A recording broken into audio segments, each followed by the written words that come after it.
라면이요? 꼴랑 그 애 하나 본다고 지금 유세 떨고 싶으세요? 저 아직 환자예요. 그런 사람한테 라면을 끓여서 대령하라? 어머니에게 신경 쓸 여력 없습니다. 괜히 기대하지 마시고 애나 잘 봐주세요. 내가 너 우울증 방패 삼아서 우리 아들을 부려가며 편하게 살고 있는 거 모를 줄 알았니? 그런데 뭐 우울증이 있는 사람한테 뭐가 어쩌고 저째? 너 약 끊은 지 1년이 넘어가는 거 누가 모를 줄 아니? 내가 그렇게 바보처럼 보여? 우리 엄마가 네 식모냐? 네 노예냐고? 당장 우리 엄마한테 사과해. 잘못했다고 싹싹 빌라고. 내가 끝까지 져주니까 아주 우습게 알고 머리 꼭대기까지 기어오르려 들어? 빨리 사과 못해?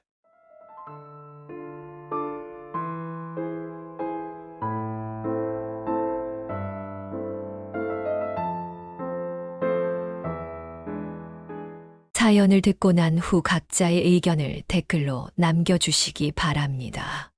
사소한 댓글이라도 사연자분에게 큰 힘이 될 수 있습니다. 각색될 수 있고 사연자분의 입장에서 구성될 수 있습니다. 요즘 사람들은 며느리 눈치를 보고 산다는 말을 많이 하는데 홍현숙 여사님이 딱 그런 상황이었습니다. 처음 아들이 결혼했을 때만 하더라도 여사님의 친구들이 이제 고생이 시작이라는 말에 그럴 일이 없다고 하던 것을 후회할 정도였습니다. 며느리는 조금이라도 자기 마음에 들지 않는 구석이 생기면 시어머니 앞이라도 당장 아들과 갈라서겠다는 말을 서슴지 않았습니다. 홍현숙 여사님은 그런 아들의 앞길을 망치는 부모는 되기 싫었기에 그런 행동을 하는 며느리를 참고 참아주었습니다. 정말로 참을 인자를 몇 번이나 속으로 되새겼는지 모를 정도였습니다. 그러다가 바라고 바랐던 손주가 태어났는데 아이 때문이라도 철이 들겠지 싶었던 며느리는 전보다 더한 행동을 보였습니다. 오히려 손주라는 존재가 자신에게 예민함을 더하는 것처럼 했습니다. 유독 아이가 태어나고 난 뒤에는 사소한 일에도 전보다 더 예민하게 굴었고 태도는 전보다 더 까칠해졌습니다. 아무리 홍현숙 여사님이 며느리와의 사이를 좁히기 위해서 노력해도 며느리와의 벽은 허물어지지 않았습니다. 거기다 더 심한 것은 며느리의 한 행동이었습니다. 바로 자기가 예민하고 화가 난다며 우리 아들을 저희 집으로 계속 쫓아내는 것이었습니다. 분명 며느리도 다른 집의 소중한 자식이겠지만 내 아들도 우리 집의 소중하고 귀하게 키운 자식이었습니다. 이런 행동을 하는 며느리를 참아주기엔 너무 선이 넘었다고 생각했습니다. 하지만 아들은 화가 나서 며느리에게 한 소리 하려는 홍현숙 여사님을 말렸습니다. 그냥 내가 잘못한 거야. 아무래도 내가 밖에서 일만 하고 육아는 도와주지도 못했으니 화낼 수밖에 없지. 넉넉한 살림을 만들어주는 것도 아니니까. 그러니까 엄마도 너무 화내지 말고 엄마 며느리 좀 예쁘게 봐줘. 그래도 손주 낳고 지금까지 잘 키워주고 있잖아. 그러니까 우리 조금만 더 참아줘요. 당사자인 아들이 이렇게 말하니까 홍현숙 여사님이 어떻게 할 수 있겠습니까? 그냥 참을 수밖에 없었습니다. 그렇지만 아들을 대하는 며느리의 행동은 나날이 더 심해져만 갔습니다. 하루는 아기 기저귀를 가는데 아들이 물티슈 좀 늦게 가지고 왔다면서 우리 집으로 쫓아내지를 않았나. 아들이 열심히 일하고 들어와서 좀 씻고 나오는 사이에 빨래가 개어져 있지 않다고 화를 내면서 쫓아내지를 않았나. 왜 밖에서 밥을 먹고 들어오지 않냐며 화를 내지를 않았나. 정말 아들을 쫓아내는 이유는 너무나도 다양했고 너무나도 기가 막힌 이유가 많았습니다. 심하게는 일주일에 몇 번씩이나 오는 아들을 보고도 꾹 참으면서 며느리를 달랬습니다. 다행히 아들과 홍현숙 여사님의 노력이 통했는지 며느리는 손주를 돌보면서 차츰 안정을 찾아가는 듯 했습니다. 그런데 며느리의 언행에서 이상함을 느낀 것은 손주가 조금씩 커 갈 때였습니다.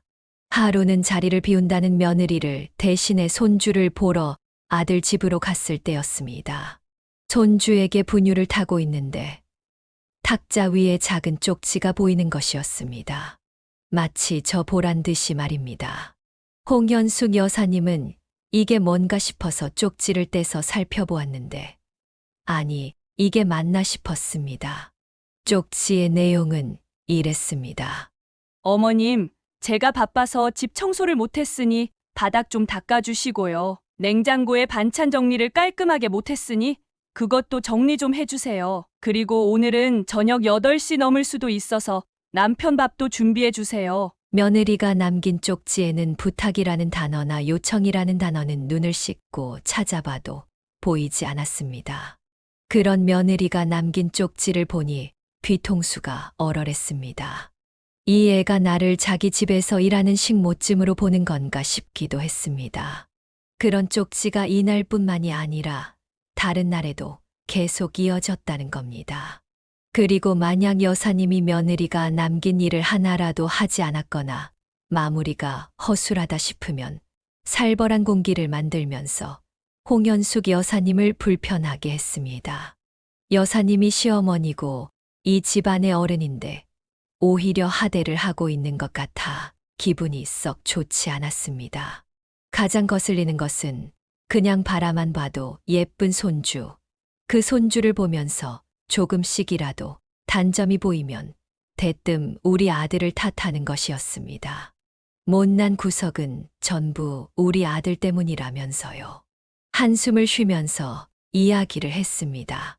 아니, 얘는 왜 이렇게 먹성이 좋아? 이러다가 돼지라도 되면 어쩌려고? 다른 집 애기들은 잠을 그렇게 많이 잔다는데 얘는 맨날 일어나서 놀아달라고나 하니 누굴 닮아서 놀기를 좋아하는지 딱 그 일을 빼닮았네요. 어머니도 그렇게 생각하죠? 지금 어머니 손주가 분유값으로 드는 게 얼만지 아세요? 카드 명세서의 분유값만 보더라도 앞이 캄캄해요. 나중엔 얼마나 힘들게 할까 걱정도 되고요. 피는 못 속인다더니 정말 징그럽게도 남편이랑 닮아서 정도 뚝 떨어질 정도라니까요. 아니, 내 배에서 왜 이런 애가 나왔는지. 한숨을 쉬면서 아들에 대한 험담을 이런 식으로 말하는데 정말 화는 뚜껑이 열릴 만큼 났지만 옛날과 다르니까 세대 차이가 난다 생각하는 것으로 그쳤습니다. 몸이 힘드니 자식을 예쁘게 볼 의욕도 시어머니의 눈치를 보는 것도 전부 사라졌던 것이겠죠. 홍현숙 여사님은 이 또한 지나가리라 생각하면서 시간이 빨리 흐르길 기다렸습니다. 그때마다 가만히 홍현숙 여사님의 넋소리를 들어주던 남편 생각이 절로 났습니다. 이른 나이에 떠난 남편은 항상 이렇게 말했습니다. 사람이 자기가 당장 힘들면 주변이 안 보일 수도 있는 거야. 그래도 당신이 이렇게 참고 열심히 주변 사람들에게 잘해주다 보면 언젠간 당신 마음도 알아줄 거야. 그러니까 요즘에 너무 힘든 일이 있더라도 그 일들은 너무 마음에 담아두지 말고 난 당신이 스트레스 받질 않길 원해. 알겠지? 스트레스 받으면 괜히 당신 건강만 상하니까 내 걱정은 바로 당신이야. 홍현숙 여사님이 사람과의 관계나 힘든 일을 겪으면 항상 옆에서 이렇게 이야기를 하면서 달래주었거든요. 참 고마운 남편이었는데 너무 이른 시간에 여사님 곁을 떠난 남편이 오늘 같은 날은 너무나 그리워졌습니다. 아마 그날도 며느리와의 충돌이 있던 때였을 겁니다. 너무 우울한 마음에 오랜만에 남편을 찾기로 했죠. 오랜만에 찾은 남편의 납골당에는 이상한 쪽지 하나가 있었습니다. 남편을 잘 아는 사람이 남긴 메모인지 정갈한 글씨로 이렇게 적혀 있더군요. 친구에게 진 빚을 갚고 싶습니다.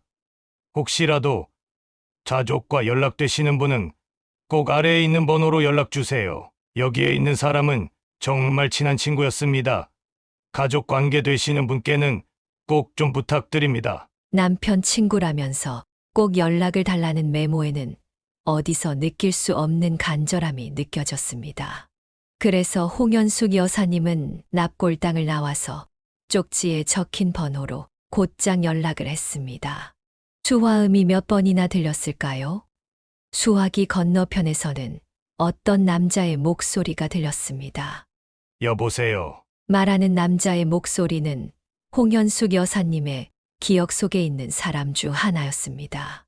처음에는 누구지 싶어서 계속 고민을 했는데 여러 번 들려오는 남자의 목소리에 홍현숙 여사님의 머리에는 남편의 친구가 떠올랐습니다. 그는 남편과도 둘도 없을 절친처럼 지내던 사이였습니다. 홍현숙 여사님이 남편의 친구라는 사람을 쉽게 떠올린 데는 다 이유가 있었습니다. 이 친구는 홍현숙 여사님이 남편을 만나기 전에도 남편과 매우 친했던 사람이었습니다. 남편의 대학 등록금까지 내준 형편이 달라도 끝까지 남편을 믿어주면서 친하게 지냈던 남편. 남편은 지금도 종종 그때 이야기를 하면서 추억에 잠긴 듯한 모습을 종종 보여주곤 했죠. 그랬으니 그 친구는 홍현숙 여사님께도 고맙고 좋은 사람이었습니다. 그런 남편 친구의 목소리니 홍현숙 여사님이 어찌 잊을 수 있겠습니까? 전화 너머로 들리는 목소리는 여전히 좋더군요. 재수 씨 오랜만입니다. 이 친구가 이 세상에 없단 소리를 들은 게 벌써 몇 년 전이네요. 제가 못해도 장례식은 찾아오려고 했는데 그 무렵에 제가 너무 힘든 일이 있어서 연락도 쉽게 못했네요. 잘 지내셨죠? 사실 제가 지금 친구를 찾은 이유가 있습니다. 제 아내가 친구의 부고 소식을 들었을 무렵에 아팠거든요. 그때 하늘로 돌아가기도 했고요. 그래도 최대한 빨리 찾아왔어야 했는데 이게 운명일까요? 친구의 묘가 우리 아내 옆에 있을지 누가 알았겠습니까? 저도 이런 운명은 정말 처음이라고 생각합니다. 아무래도 먼저 간 제 부인이 친구와 잘 지내야 한다고 선물을 줬다는 생각도 들더군요. 남편의 친구는 처음에는 우리 남편이랑 동명이인이라고 생각했다고 합니다. 하지만 어느 날 홍현숙 여사님이 가져다 둔 사진을 보게 되었고 자기 아내 옆에 있던 사람이 정말로 자신과 친했던 친구의 묘임을 알게 된 거죠. 그 뒤로는 홍현숙 여사님한테 연락하려고 무척이나 애를 썼다고 했습니다. 사실 남편 친구의 이런 노력이 전부 거짓이라고 생각하지는 않습니다.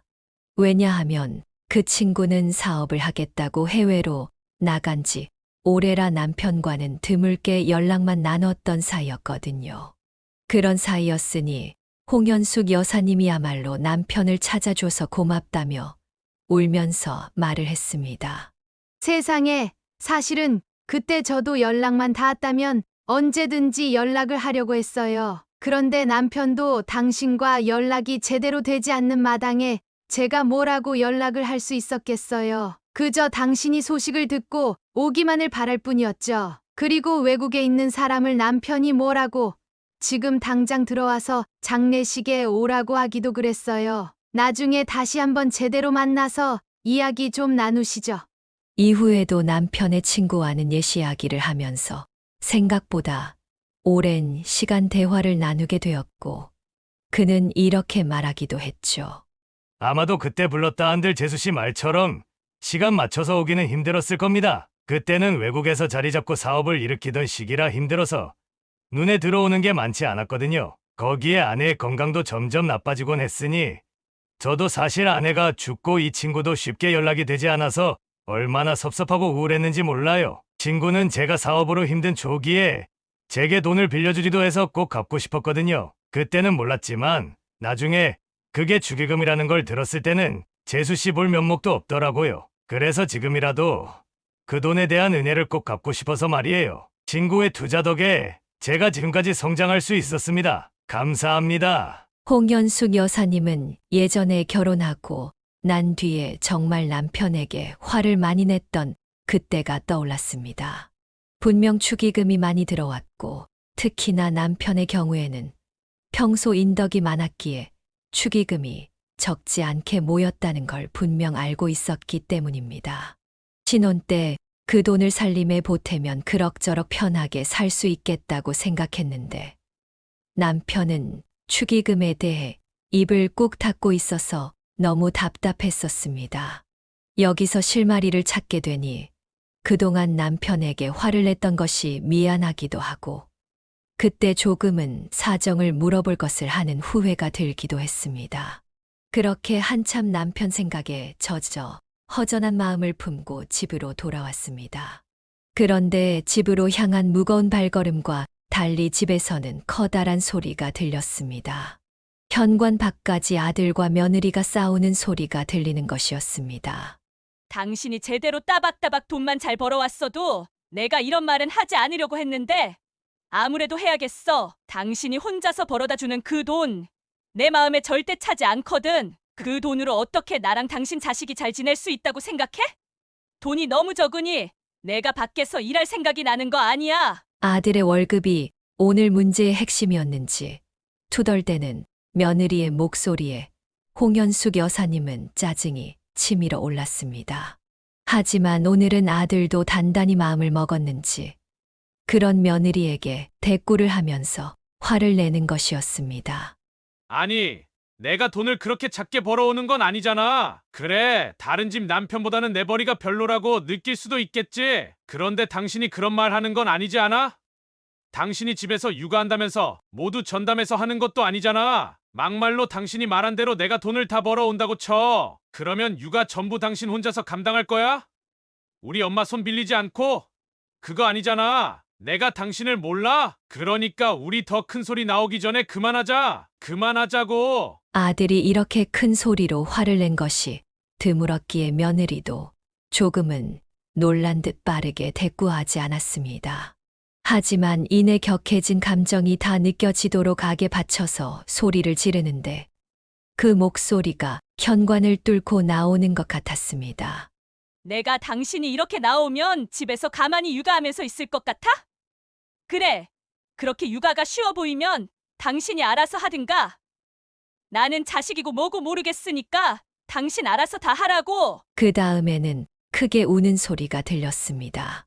홍연숙 여사님은 밖에서 듣다가 참지 못해서 안으로 들어갔고 아들과 며느리도 갑자기 등장한 여사님의 모습에 놀란 듯 둘이서 현관으로 들어온 홍연숙 여사님을 보고는 벙진 모습을 하고 있었습니다. 너희들 지금 뭐 하는 짓이야? 너 자기 아내한테 아무리 그래도 큰 목소리 내는 거 아니다. 그래도 내가 조금 참고 잘 타일러서 말을 해야지. 그리고 며느라가 너도 잘한 건 없어. 어떻게 자기 남편에게 그렇게 말할 수가 있니? 남자한테도 자존심이라는 게 있다. 아무리 내 아들이라고 하더라도 내 남편한테 그런 말을 하면 안 되지. 그건 너도 잘못했다. 서로 좋게 이야기하고 마무리해. 홍연숙 여사님은 그 누구의 편도 들지 않았습니다. 여기서 편을 들게 되면 어느 한쪽은 크게 마음에 상처를 입을 게 분명했기 때문입니다. 하지만 며느리는 자신의 편을 들지 않았다는 게 충격이었는지 빠르게 다시 입을 열었습니다. 어머니도 이이가 자식이라서 그렇게 말하는 거죠? 그래요. 팔은 안으로 굽는다더니 딱 그 말이 맞네요. 나는 이 집안에 손주 낳으면서 산후 우울증도 생겨서 너무나 슬프고 힘든데 그런 내 편엔 아무도 없네요. 제가 그냥 이대로 팍 죽어버려야 속이 시원하시죠? 아니다, 며느라. 내가 지금 산후 우울증에 걸려서 예민한 것 같구나. 우리 모두 내 편이 될 거야. 네, 알았어요. 그냥 제가 이 집에서 나갑니다. 나가요. 산후 우울증을 핑계를 대면서 자신이 나가야 된다고 현관을 열고 정말 달려나가려는 며느리를 급하게 막았습니다. 그리고 차근차근 달래면서 일단 진정을 시켰습니다. 산후 우울증이라는 며느리의 말에 홍현숙 여사님은 갑자기 며느리가 짠해 보였습니다. 열심히 달래고 이 사태를 해결할 수 있는 방안을 열심히 머리를 굴리며 생각했습니다. 그렇게 저녁이 되었고 여사님은 방에 박혀서 나오지 않는 며느리는 놔두고 아들에게 말했습니다. 아까 보니까 네 일자리가 영 며느리 마음에 들지 않는 모양이더구나. 네가 아무래도 돈은 좀 벌지만 계약직으로 항상 일을 하니 많이 불안했던 모양이야. 내가 열심히 생각해봤는데 아무래도 너한테는 안정적이고 수익도 좋은 직장이 필요할 것 같아. 일단 내가 아는 사람이 있으니 그분에게 연락해보마. 그러니까 너도 조금만 기다려봐라. 홍연숙 여사님은 아들을 도울 수 있는 좋은 방법이 일자리라고 생각했습니다. 아들은 기술자로 있지만 대부분이 계약직의 생활을 했기 때문입니다. 돈은 많이 받고 있었지만 매번 프로젝트 단위로 일을 하는 아들이었기에 며느리가 불안함을 가질 수도 있겠다고 생각했습니다. 그 불안감은 막 출산하고 산후 우울증을 불렀을 테고요.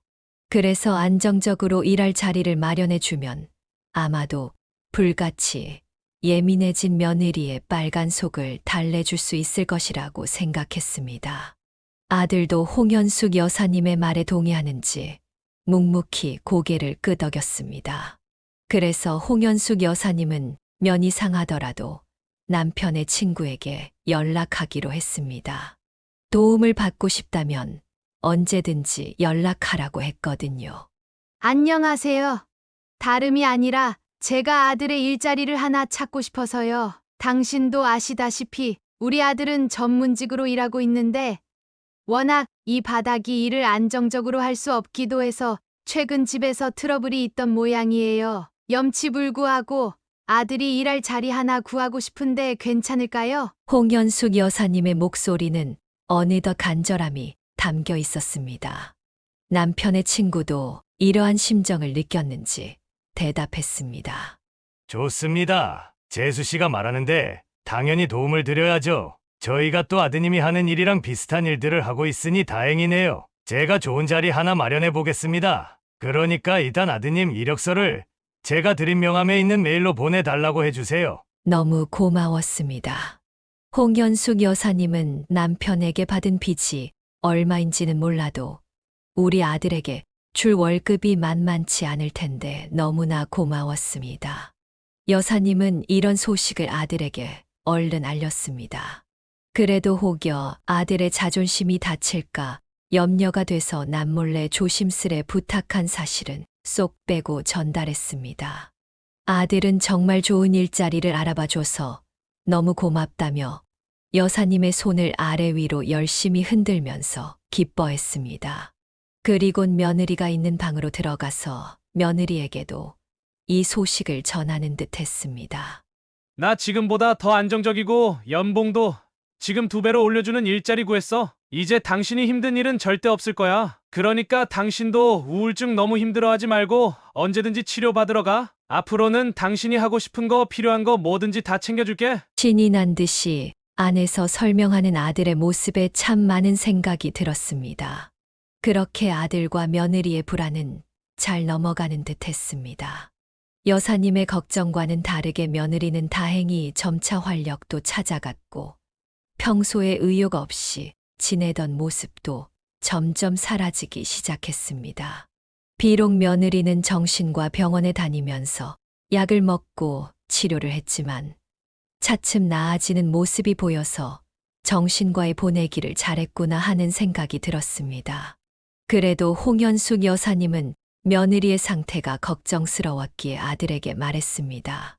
아들, 며느리가 많이 나아졌다고 방심하면 안 된다. 우울증이라는 게 언제 어떻게 감정이 올라와서 사람을 해칠지 모르니까 네가 버는 월급은 전부 아끼지 말고 며느리를 위해서 쓰렴. 혹시라도 모자라면 이 어미가 다 알아서 할 테니까. 알겠니? 그러니 넌 우선은 며느리를 1순위로 생각하고 살아. 아들은 처음에는 여사님의 도움을 받기 싫어하는 눈치였지만 갑자기 지출도 늘어나고 육아에는 가면 갈수록 많은 돈이 들기 시작했으니 거절하지는 않았습니다. 홍현숙 여사님은 아들을 직장에 보내놓고 나서도 계속 마음이 편치 않았습니다. 내내 속에 무언가 걸린 듯한 기분이 들었죠. 되로 주려다가 혹시 말로 받은 격은 아니었을까. 걱정이 머릿속을 가득히 채웠습니다. 괜한 일을 한 건 아닌지 너무 걱정이 되어 용기를 내서 남편의 친구에게 전화를 걸어 물었습니다. 제가 혹시라도 무리한 부탁을 드린 건 아닌지요? 제가 아들에게 듣기로는 연봉이 너무 큰 액수던데 우리 아들이 능력 있다는 건 알지만 그래도 그렇게 큰 돈을 받기에는 아직 모자란다고 생각해서요. 걱정하는 내색이 역력한 여사님의 목소리에 남편의 친구는 껄껄 웃으면서 답했습니다. 재수 씨 덕에 제가 좋은 직원을 얻었는걸요. 재수 씨랑 제 친구가 얼마나 자식 농사를 잘했으면 아들이 정말 참하던데요. 일도 정말 잘하고 말이에요. 요즘에 이렇게 일을 잘하는 친구 구하는 게 하늘의 별 따기인데 오히려 제가 더 고맙죠. 좋은 직원을 얻게 해주셔서 제가 더 감사합니다. 그러니까 아무 걱정 말고 집에서 편안히 지내세요. 남편의 친구의 말을 듣고 홍현숙 여사님은 마음이 조금 놓였습니다. 홍현숙 여사님은 아들이 회사에서 잘 일을 하고 있는지 만족스러운 웃음을 흘리는 남편의 친구를 보며 마음의 짐을 조금 덜어낸 기분이 들었습니다. 이내 남편의 친구는 조심스럽게 이야기를 이어갔습니다.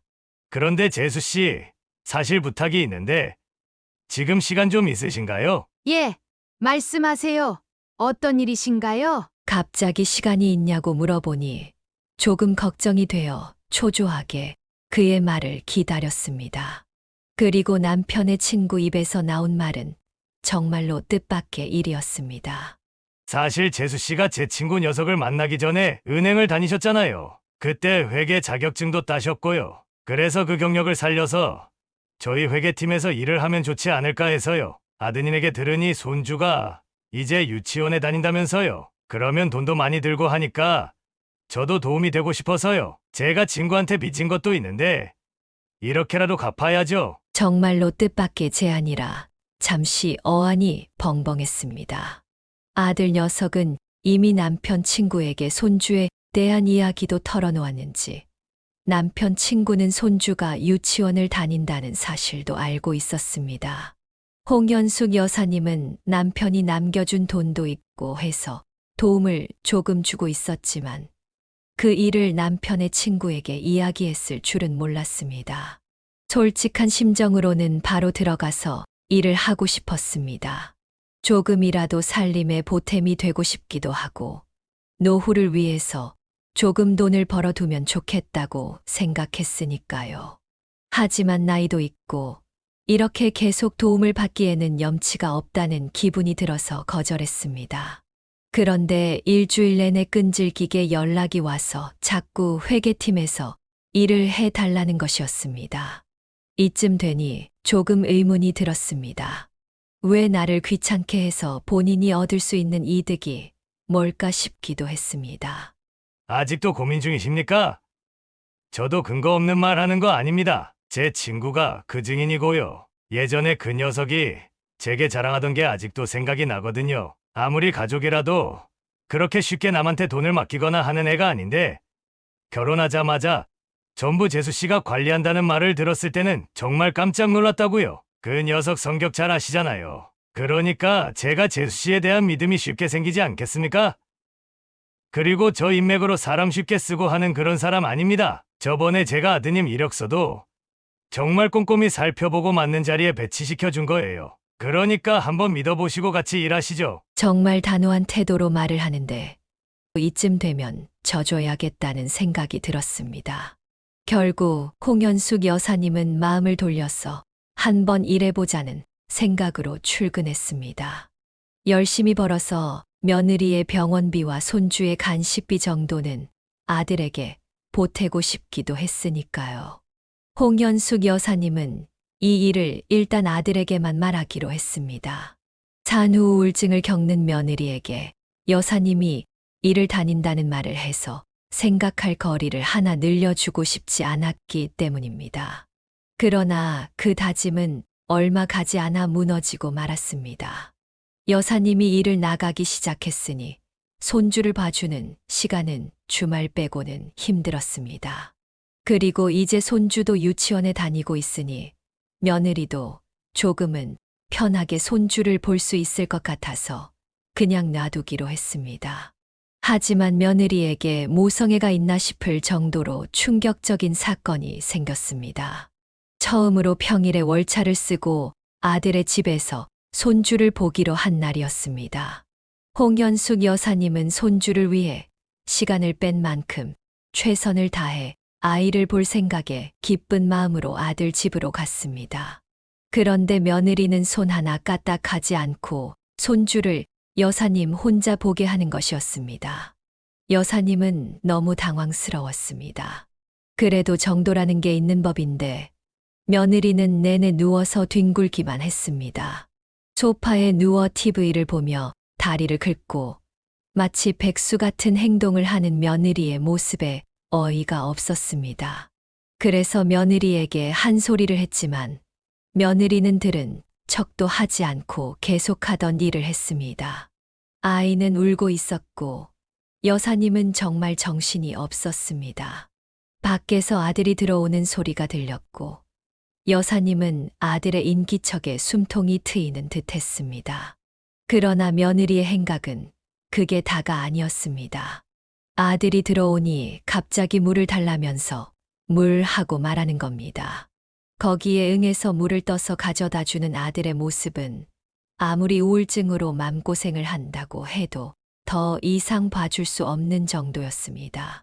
리모컨이 조금만 멀리 있으면 리모컨 하고 발로 건드리며 가져다 달라고 하고 심지어 졸리니까 불 좀 꺼 달라고 칭얼거리기까지 했습니다. 여사님은 아들을 괜히 낳았나 싶을 정도로 후회가 생겼습니다. 며느리의 산후 우울증이 나아지기를 바랐던 것이지 이렇게까지 되바라진 행동을 하길 원했던 것은 아니었습니다. 그날은 그래도 어떻게 참고 넘어갔지만 여사님이 참다 터져버린 날이 있었습니다. 하루는 밥 시간을 놓쳐서 며느리에게 라면 하나만 끓여달라고 부탁했던 날이었습니다. 라면이요? 꼴랑 그 애 하나 본다고 지금 유세 떨고 싶으세요? 남편이 직장 좋은데 들어가고 잘 보이려고 애쓰시는 것 같은데 그래도 아픈 사람부터 배려하셔야죠. 저 아직 환자예요. 그런 사람한테 라면을 끓여서 대령하라?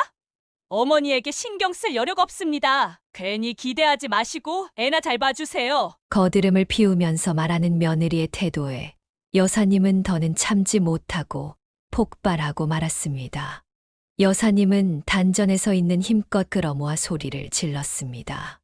내가 너 우울증 방패 삼아서 우리 아들을 부려가며 편하게 살고 있는 거 모를 줄 알았니? 저번에 네가 하는 행색을 보고도 내가 한 번은 참아 넘어갔다. 요즘은 아내한테 잘하는 아들이 사랑받는다는 말을 들어서 말이다.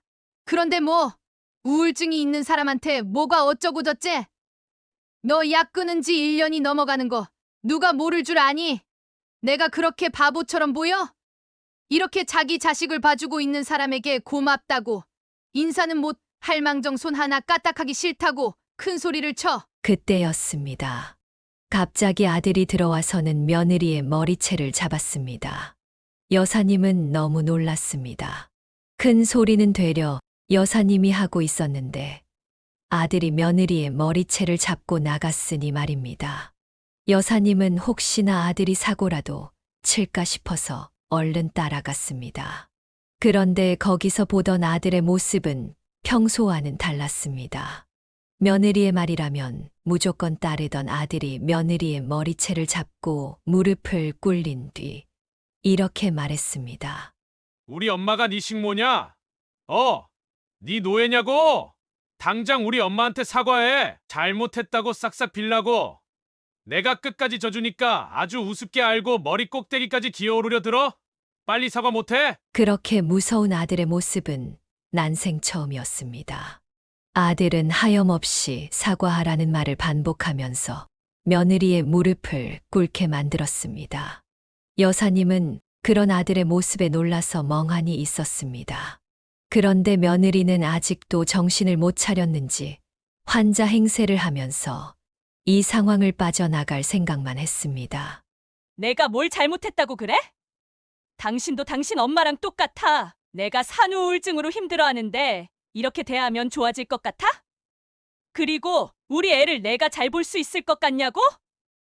난 절대 사과 못해. 아니, 안 해. 며느리는 빳빳하게 고개를 들고 아직도 정신을 차리지 못했습니다. 며느리의 태도에 안 되겠다 싶었는지 아들은 며느리의 머리를 놓고 지갑에서 명함을 찾아서 바닥으로 툭 던졌습니다. 그리고 그 명함을 잘 보라면서 며느리의 고개를 숙였습니다. 그리고 아들은 더는 참을 수 없다는 듯이 얼굴이 벌개져서 소리쳤습니다. 이 회사에 내가 어떻게 들어갔는지 알아? 엄마 아니었으면 내가 이 회사에 들어오는 건 꿈도 못 꿨을 일이야. 들어가지도 못했다고. 우리 엄마가 아니면 네가 지금 이렇게 편하게 누워서 먹고 쓰고 노는 돈, 그 돈은 한 푼도 없던 돈이라고. 넌 도대체 엄마가 될 생각은 있니? 애는 항상 뒷전으로 두고 놀고 먹는 거 내가 모를 줄 알았어. 그래, 너 원하는 대로 평생 자빠져 쉬게 해줄게. 어느 때보다 강한 태도로 나가는 아들의 모습에 홍현숙 여사님과 며느리 모두 깜짝 놀랐습니다. 특히 며느리는 눈을 크게 뜨며 갑자기 관자놀이를 쓱 만지더니 여사님의 품에 있던 아이를 쏙 빼들고서 말했습니다. 당신은 우리 아이랑 내가 불쌍하지도 않아? 당신이 그렇게 밖에서 돈 벌 때 우리 둘이서 이 공간에서 뭐 하고 있겠어? 그런데 그렇게 그게 큰 소리 칠 일이야? 당신이 어떻게 그럴 수 있어? 아픈 나와 이 작은 애를 두고 어떻게 그럴 수 있냐고. 사태의 심각성을 아직도 눈치채지 못했는지 아주 모성애 가득한 엄마인 척 가증스럽게 굴었습니다. 그러나 이미 아들도 여사님도 지칠 대로 지쳐서 속아줄 기력조차 없는 상태였습니다. 아들은 이날 이후로 며느리와 이혼을 준비했습니다. 여사님은 옆에서 그래도 잘 타일러서 살아보라 말했지만 아들의 결심은 단단했습니다. 그날 이후로 아들은 정말 바쁜 시간을 보냈습니다. 평일에는 일을 하고 주말에는 양육권을 얻기 위해 이리저리 뛰어다니며 알아봤습니다. 아들은 여사님에게 말했습니다. 나 절대 우리 아들 안 줘. 그 여자한테는 절대 못 넘겨. 아들이 이렇게 사방팔방으로 알아보고 다니자 이 일이 남편의 친구의 귀에도 들어간 모양이었습니다. 어떻게 알았는지 제게 도움을 주고 싶다면서 유능한 변호사까지 선임해 주었습니다. 여사님은 한사코 괜찮다고 손사래를 쳤지만 이미 우리 가족이 어떤 일을 겪고 있는지 다 알고 있는 상태였습니다. 자세한 내막도 언급하면서 도움을 주겠다고 하니 더 이상 거절하는 것도 실례라는 생각이 들어 변호사를 소개받았습니다. 변호사와 이야기를 하니 일이 슬슬 풀렸습니다. 정말 유능한 분인 것 같았습니다. 우리는 그간 아이의 안전을 위해 설치해 둔 CCTV를 증거로 내세우기 시작했습니다. CCTV에는 아이를 방치하고 누워만 있는 며느리의 모습이 고스란히 찍혀 있었습니다. 참 가증스러웠습니다. 아이가 서럽게 울고 있는데도 며느리는 그저 TV를 보며 깔깔거리기 바빴습니다. 그리고 오히려 아이가 우는 게 시끄럽다며 아이 쪽을 향해 크게 소리치는 모습도 여러 번 보였습니다. 아들은 이런 장면을 수시로 봤던 걸까요? 아들의 심정이 얼마나 찢어질 듯 아팠을까? CCTV 자료를 변호사와 함께 보며 걱정이 되었습니다. 하지만 생각보다 아들은 덤덤했습니다. 이미 자기 아내에 대한 생각을 모두 정리한 듯 아들은 어떻게 해서든 자식을 자신이 키워야 한다며 변호사에게 자신의 생각을 어필했습니다. 변호사는 주변의 증언도 필요하다고 하며 사용할 수 있는 증거가 없는지 물었고 여사님은 며느리가 단 한 번도 손주를 데리러 가지 않았던 사실을 떠올렸습니다. 그 사실을 말하니 충분히 증거가 될 수 있다며 유치원에 데리러 온 적이 없다고 주변 증언을 받아냈습니다. 그리고 끝내 우리는 단독 양육권을 얻게 되었습니다. 며느리는 아들의 말처럼 평생 혼자가 되고 말았습니다. 아들은 지금 예전과는 달리 너무 행복한 얼굴로 손주와 지내고 있습니다. 여사님도 물론 손주와 오붓하게 시간을 보내며 오랜만에 평화로운 노년을 보내고 있습니다. 둘 다 일을 여전히 하고 있기에 많은 시간을 손주와 보내지 못할 것 같았지만 남편 친구가 우리 가족을 배려해 여사님의 근무 시간을 조금 줄여주었습니다. 그래서 아이가 유치원을 다녀오고 난 뒤의 시간은 전부 함께 지낼 수 있게 되었습니다. 그리고 요즘 아들과 여사님은 새로운 다짐을 만들어가고 있습니다. 이번에 배운 사실 중 하나는 무작정 참는 게 좋은 것은 아니라는 것입니다. 그래서 손주가 좀 더 크면 진짜 가족은 아픔을 이용하는 것이 아니라 서로 나누며 이겨내는 사이라는 것을 가장 먼저 알려주려고 합니다. 혹시라도 손주에게 며느리가 다가올지도 모르니까요. 여기까지가 홍현숙 여사님의 사연이었습니다. 못된 며느리를 잘 끊어낸 가족들이 정말 멋있습니다. 사연을 듣고 댓글로 의견을 남겨주시기 바랍니다. 사소한 의견일지라도 사연자분에게는 큰 힘이 됩니다. 노골적인 악성 댓글은 사연자분에게 상처가 될 수 있으니 삼가주시기 바랍니다.